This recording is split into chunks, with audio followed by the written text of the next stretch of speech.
Hai Besti, Japan Edition with Cindy. Kalau bicara tentang Jepang, pasti Tokyo, Kyoto, atau Osaka yang langsung terlintas di benak kalian.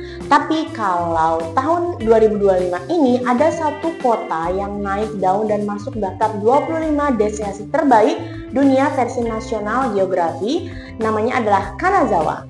Kota ini memadukan sejarah, budaya, kuliner, dan alam hijau yang bikin siapapun jatuh cinta. Yuk kita lihat kenapa sih Kanazawa wajib masuk daftar liburan kalian. Stay tune! Sedikit latar dulu ya, Kanazawa berkembang sebagai kota kastil di bawah kekuasaan klan Maeda, wilayah yang dikenal sebagai Kaga Yakumangoku.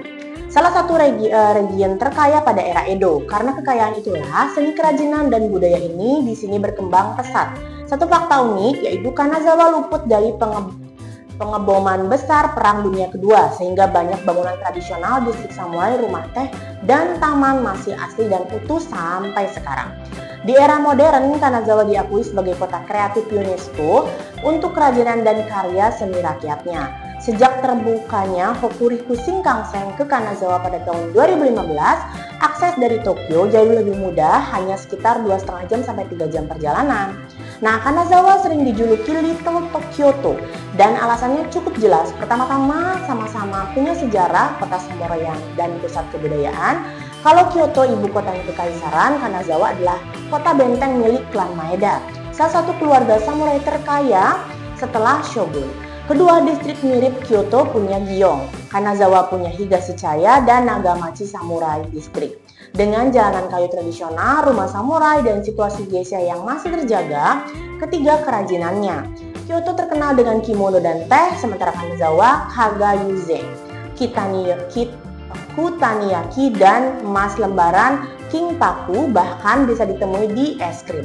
Yang paling penting, vibes-nya tenang dan autentik, berbeda dengan Kyoto yang cenderung ramai turis. Kenrokuin Garden, salah satu taman tercantik di Jepang. Kenrokuin berarti taman dengan 6 keutamaan. Jadi, apa aja sih? Yang pertama adalah Kodai, keagungan. Terus yang kedua adalah Yusui, kedalaman dan keheningan. Terus ada Jinryoku, sentuhan manusia.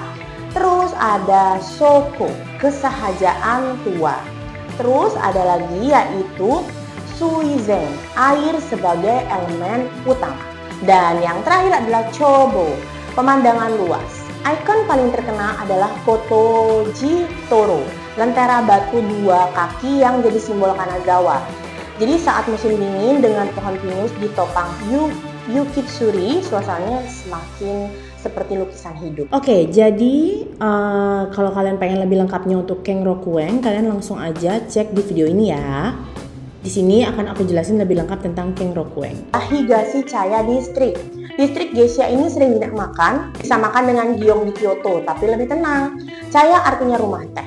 Tempat geisha menampilkan musik dan tarian, bangunan kayu tradisional zaman Edo yang masih terjaga, dan beberapa seperti shima atau kaikaro bisa dimasuki turis. Kanazawa adalah penghasil emas terbesar di Jepang, jadi jangan lupa coba es krim berlapis gold leaf 24 karat, ikon kuliner lokal yang unik. Yang ketiga itu adalah Omicho Market dan Iki-Ikite. Pasar tradisional ini sudah ada lebih dari 300 tahun, sering disebut dapur Kanazawa yang hampir semua bahan makanannya segar. Kota ini berasal dari sini. Pasar buka jam 9 pagi sampai jam 5 sore, jalanannya hidup banget, dipenuhi sampai sashimi siap makan. Oke, selain sashimi, di sini juga banyak banget buah-buahan segar. Jadi pas banget aku pas kebetulan ke sana. Terus juga di Kanazawa itu terkenal sama kepitingnya. Jadi kalau kalian pas ke sini cobain juga kepiting atau kani dalam bahasa Jepang. Ini tuh enak banget dan fresh banget. Jadi kalau kalian ke Omicho Market, kalian harus coba explore banget ke dalam-dalamnya karena di sini semua seafoodnya fresh nih, harganya juga tertera di sini. Terus macamnya juga banyak. Kalau mau pengalaman kuliner terbaik, mampirlah ke Iki-Ikite di dalam pasar. Mereka tuh buka jam 7 sampai jam 7 pagi sampai 1.30 siang. Jadi datang pagi supaya nggak kehabisan. Menu andalannya tuh mereka adalah kaisedong, rice bowl dengan topping seafood segar. Selain itu ada juga camilan unik seperti kroket kepiting atau tiram panggang. Oke, jadi ini dia menu-menu dari Iki-Ikite, ada yang world, ada yang lokal. Terus aku udah pesen yang lokal sama Shawan Mushi. Nah, di sini juga staffnya tuh super duper ramah banget.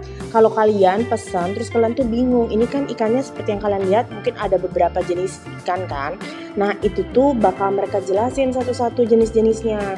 Dan yang aku dengar juga yang terkenal juga di sini tuh, nah udang ini nih juga terkenal banget. Jadi kalau pas kalian kesini cobain menu aku ya.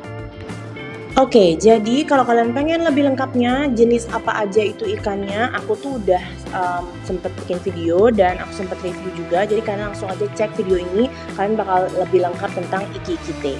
Langsung aja tonton. Nah, yang keempat itu ada Myoruji Temple atau kuil ninja nih. Jadi tempat unik ini adalah Myoruji Temple atau Ninja Temple. Di luar terlihat seperti biasa, tapi di dalam itu penuh dengan jebakan, tangga rahasia, lorong tersembunyi, dan ruang persembunyian. Dibangun pada zaman Edo, tujuannya tuh untuk mensiasati larangan shogun membuat benteng tambahan. Nah, di dalam kuil ini tidak boleh foto atau video ya, jadi semua rahasia cuma bisa dilihat langsung. Selain itu, kalian juga harus booking tour sebelumnya karena aksesnya terbatas. Tenang, tur tersedia dalam berbagai bahasa, termasuk bahasa Indonesia. Pengalaman di sini benar-benar unik, seperti masuk ke puzzle hidup penuh misteri. Nah, selanjutnya adalah Fukuauchi Udon. Buat yang lapar, cobain Fukuauchi Udon, restoran sederhana tapi terkenal dengan udon homemade yang kenyal dan hangat. Ada juga variasi kreatif dengan topping seafood lokal, suasananya homey banget, buat pengalaman makan makin menyenangkan. Kalau kalian penasaran gimana sih rasanya Fukuauchi, langsung tonton video ini ya. Nah, untuk transportasi, Kanazawa tuh ada Kanazawa Love Bus. Salah satu hal yang bikin jalan-jalan di Kanazawa gampang dan transportasinya.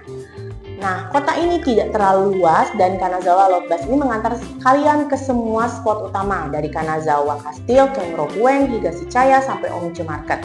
Harga naik sekitar 210 yen, kalau kalian pakai one day pass cuma sekitar 800 yen dan bisa turun naik sepuasnya sepanjang rute. Praktis, hemat, dan fleksibel untuk jelajah kota dalam sehari. Oke, biar kalian nggak bingung, aku bantu bukain untuk websitenya, untuk Kanazawa Love Bus-nya. Di sini tuh lengkap, rutenya juga udah ada. Kalian tinggal ikutin aja yang di sini. Seperti yang tadi aku bilang, kita bisa ke Higa Shichaya, Kenroku-en, Kanazawa Castle, dan tempat-tempat lainnya yang menarik. Nah, seperti ini. Nanti kalian bisa beli one day pass, ke Shirakawa-go juga bisa.